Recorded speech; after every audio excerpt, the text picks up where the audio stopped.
നമ്മുടെ green eco ഫാമിൽ നമ്മൾ പരീക്ഷിച്ച് വമ്പിച്ച വിജയമുണ്ടായ ഒരു ഐറ്റമാണ് മീറ്റാസ് എന്നുള്ള ഈ സ്വീറ്റ് കോൺ ഐറ്റം.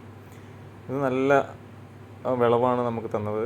നമ്മളാകെ ഒരു 10 ചെടികളാണ് പരീക്ഷണത്തിൻ്റെ അടിസ്ഥാനത്തിൽ നമ്മൾ നട്ടിരുന്നത്. പക്ഷേ എല്ലതും നല്ല ഫുൾ കായ്കൾ, അതായത് അതിൻ്റെ കോണിൻ്റെ പരാഗണമൊക്കെ നന്നായിട്ട് നടന്നിട്ട് ഫുൾ കോണുള്ള ഇതാണ് നമുക്ക് കിട്ടിയത്.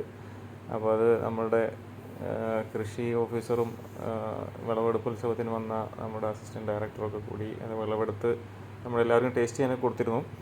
അപ്പോൾ അതിൻ്റെ ടേസ്റ്റ് എല്ലാവർക്കും ഇഷ്ടപ്പെടുകയും ചെയ്തു. ഒരുപാട് ആളുകൾ സ്വീറ്റ് കോൺ ഉണ്ടോ എന്ന് ചോദിച്ചിട്ട് വരാനും തുടങ്ങി. അതുകൊണ്ട് നമ്മൾ എന്ത് ചെയ്യുന്നത് വെച്ച് കഴിഞ്ഞാൽ ആ കോണ് 10 വിളവെടുത്ത് കഴിഞ്ഞ് കഴിഞ്ഞപ്പോൾ നമ്മൾ 2 ലൈനായിട്ട് ഒരു 100 കോണ് ഇടാനുള്ള ഒരു സെറ്റപ്പ് നമ്മൾ റെഡിയാക്കിയിരിക്കുകയാണ്. അത് പുറത്ത് ഇപ്പോൾ കാണിച്ചുകൊണ്ടിരിക്കുന്നത് നമ്മുടെ പോളി ഹൗസിലുള്ളതാണ്. പോളി ഹൗസിൽ ഇതുപോലെ 100 കോൺ ഓൾറെഡി തൈ മുളപ്പിച്ച് സെറ്റ് ചെയ്തിട്ടുണ്ട്. അപ്പോൾ പോളി ഹൗസിൽ ഒന്നുകൂടി ചൂട് കൂടുതലായതുകൊണ്ട് അത് എത്രത്തോളം വിജയിക്കുമെന്നുള്ളത് ഈ സമ്മറിൽ നമുക്ക് ചെക്ക് ചെയ്യുകയും ചെയ്യാം. അതുപോലെ മഴക്കാലത്ത് ഇതിൻ്റെ ഒരു പരാഗണം വിജയിക്കണം എന്നുണ്ടെങ്കിൽ പോളി ഹൗസിലായാലാണ് കൂടുതൽ നടക്കുക എന്നുള്ളത് കൊണ്ട് ആ ഒരു സെറ്റപ്പ് നമുക്ക് നോക്കാമെന്നുള്ള അടിസ്ഥാനത്തിലാണ് ഇങ്ങനെ ചെയ്തിട്ടുള്ളത്.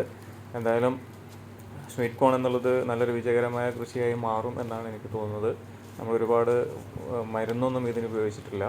എന്തായാലും കാത്തിരുന്ന് കാണാം.